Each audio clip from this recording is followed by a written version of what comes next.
karena itu wasiat dari kakek saya, mbah saya, cucuku yang ini mesti sekolah agama.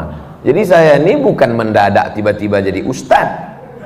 Saya ini memang disetting dari awal ini mesti sekolah agama. Tapi waktu itu beliau tidak ada cita-cita ini supaya jadi ustadz, enggak. Beliau cita-citanya cuma supaya dia bisa menasehati orang kampung dan saudara-saudaranya, sepupu-sepupunya, supaya takut kepada Allah. Biaya sekolahnya dari mana? Itu ada kebun kelapa 2 hektar. Nanti kalau dia sekolah, ambil dari kebun itu. Begitu kakek saya meninggal, kebun kelapa itu pun ikut mati. Tapi Allah Maha Kaya, Allah luar biasa. Di situ saya melihat bagaimana niat baik dikabulkan Allah. Memang kebun kelapa itu tidak bisa membiayai sekolah saya, tapi S1 saya gratis dari Al-Azhar 4 tahun, sampai tiket pulang ke Riau ditanggung Al-Azhar. S2 gratis lagi ditanggung oleh Agence Marocaine Coopération Internationale, lembaga di bawah UNESCO, gratis 2 tahun di Maroko, tamat selesai, ongkos cetak tesisnya diganti 3 bulan beasiswa, sampai selesai pulang 2006-2007. S3 3 kali saya mengajukan beasiswa ke Kementerian Agama, nggak dapat. Nggak tahu salahnya apa, dosanya apa.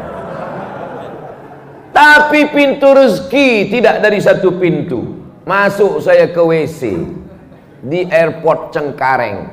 Begitu keluar dari toilet, di samping toilet laki-laki bukan perempuan, datang bapak-bapak dari samping toilet itu, Ustadz Somad ya. Waktu itu saya pakai masker. Saya waktu belum COVID pun saya sudah pakai masker, biar supaya orang nggak kenal. Ustadz Somad ya, kata dia. Ditembak 12 pas, ngaku lah saya. Iya, saya bilang. Sudah S3, jangan tanya-tanya.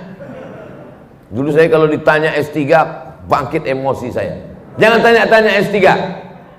Ustadz Somad mesti S3. Ngapain atur-atur saya? Wajib S3. Ini kartu nama saya, biaya dari awal sampai akhir, sampai sidang, sampai ongkos saya yang nanggung, katanya. Ini nomor telepon saya. Sejak itu sampai sekarang gak pernah saya telepon.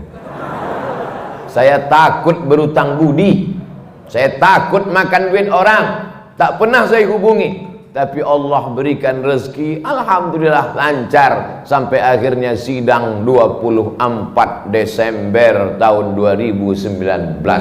Artinya apa? Niat baik kakek-kakek dulu dikabulkan Allah Subhanahu wa ta'ala.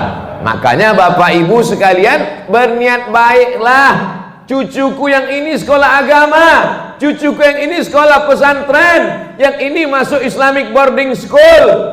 Masalah nanti dia S1 mau jadi pilot, nggak apa-apa.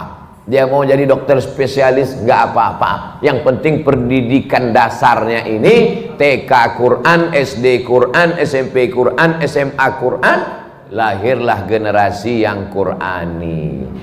Kita tidak bisa paksa anak kita jadi ustadz. Jangan paksa anak Bapak Ibu jadi ustadz. Tapi dia menolong agama ini nggak mesti lewat melalui ustadz. Jadi apapun dia, jadi tentara pun dia bisa menolong agama, betul?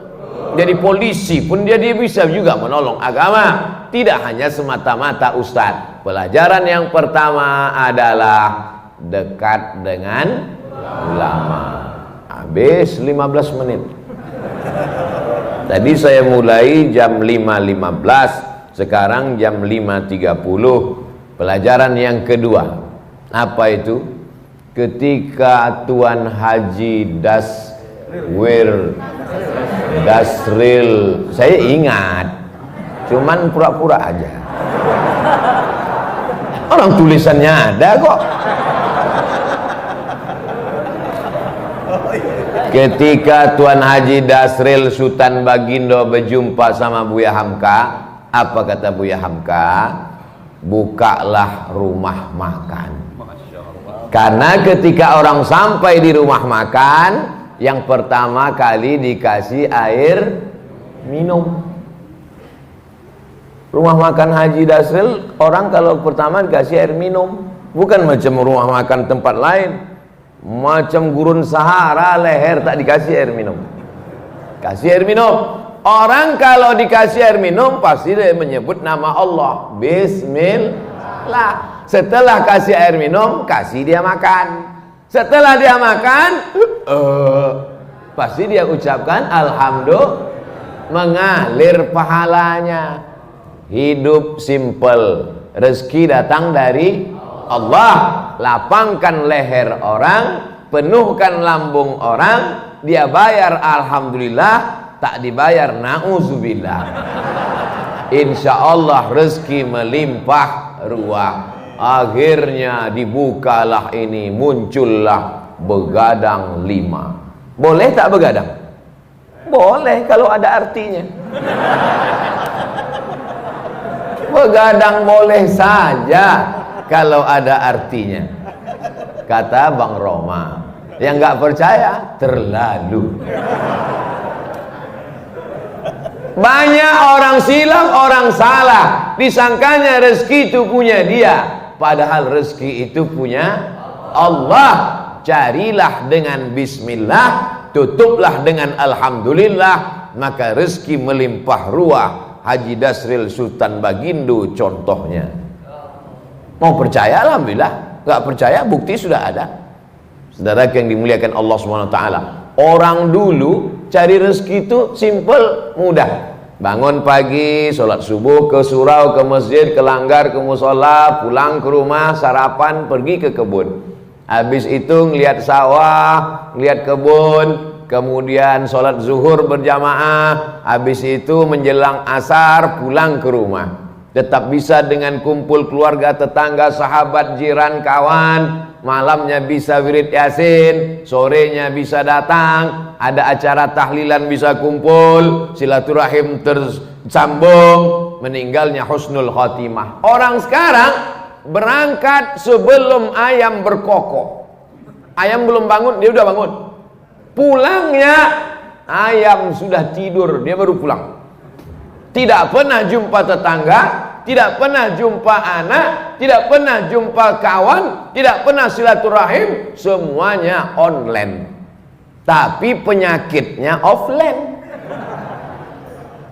Pergi pagi, pulang petang, peras keringat, banting tulang, tunggang langgang, luntang lantung, sholat tinggal, puasa tinggal, silaturahim tidak, rezeki tak dapat, penyakit datang.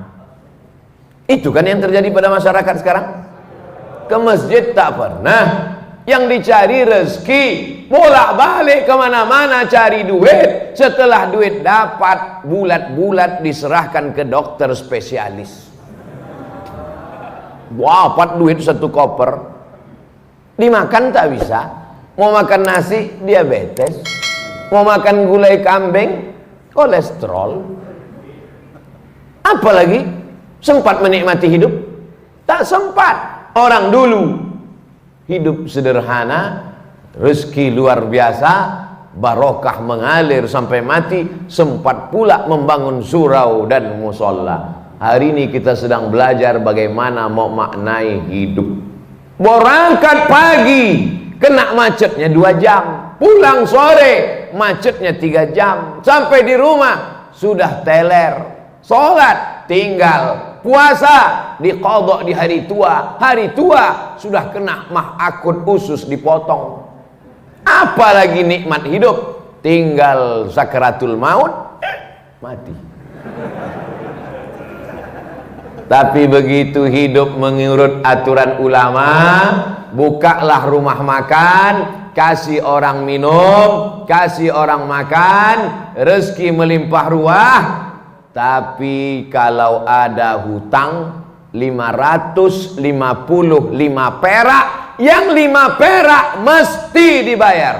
Pesan Buya Hamka, 555 perak utang engkau kepada non muslim, yang 5 perak mesti kau bayar. Kenapa? Karena kalau tak kau bayar, kau akan cari dia di akhirat. Kemana kau mau mencari dia?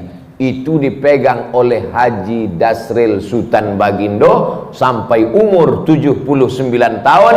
Amanah, jujur, kata orang sekarang, berintegrasi, berintegritet, berjujur, amanah. 5 perak guys,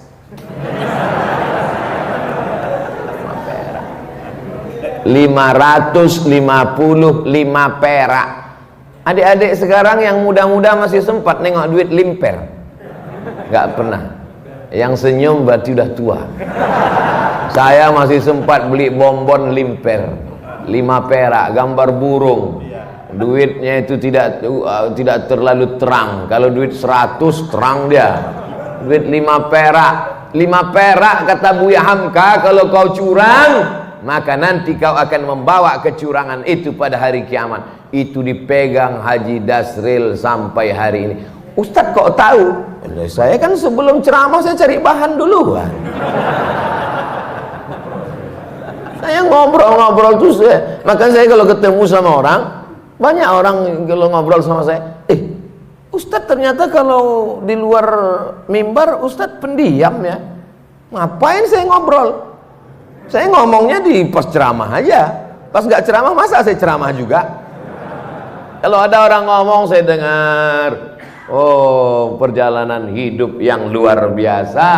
Oleh sebab itu maka buah dari yang kita lihat sekarang ini adalah buah dari kejujuran.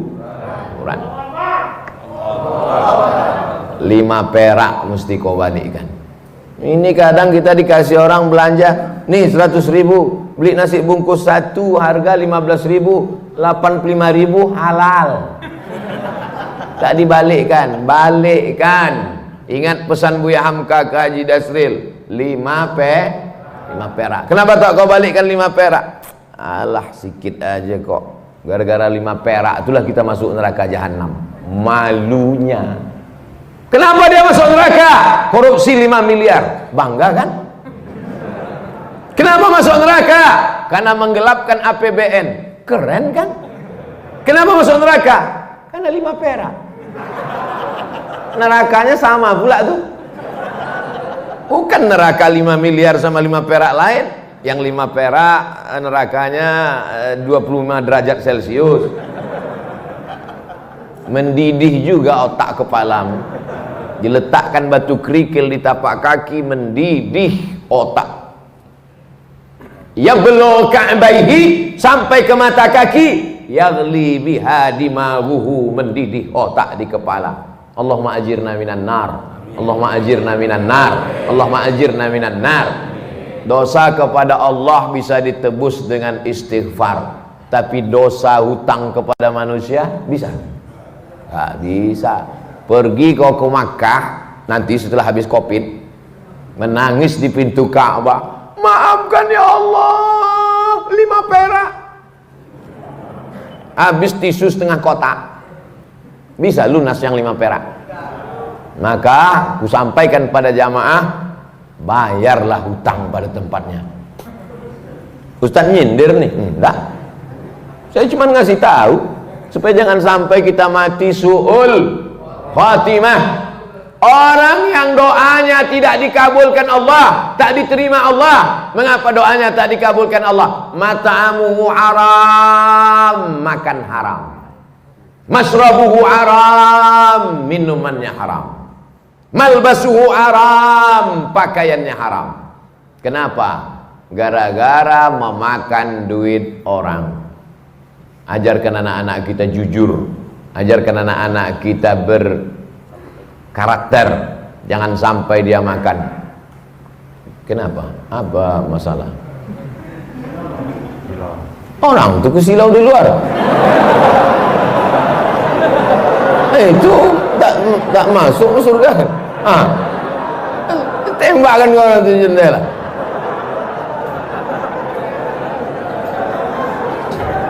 Baru saya bilang jangan aniaya orang. Masya Allah. Ibu-ibu itu layar di atas hidup.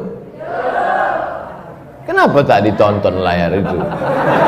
Ada layar dua tak ditonton orang. Itu panitia tidak mau zolim, makanya dipasang layar. Di luar pakai ada layar mereka. Itu juga mereka sangat takut matahari terbit, karena kalau matahari terbit gambar itu hilang. Layar itu kan adanya kalau gelap kan, macam nonton layar tancap mereka sendiri. Tapi insya Allah walaupun mereka di luar, mungkin mereka lebih dulu masuk surga dari kita. Mungkin. Man kharaja fi talabil ilmi, siapa yang keluar rumah untuk menuntut ilmu, fahuwa fi sabilillah, maka dia sama dengan orang berjihad fi sabilillah. Pelajaran yang kedua, apapun profesi kita, carilah profesi yang melapangkan kesulitan orang lain, yang mengenyangkan perut orang, yang melapangkan tenggorokan orang, yang memudahkan urusan orang, maka dimudahkan pula urusan hidupmu insyaallah.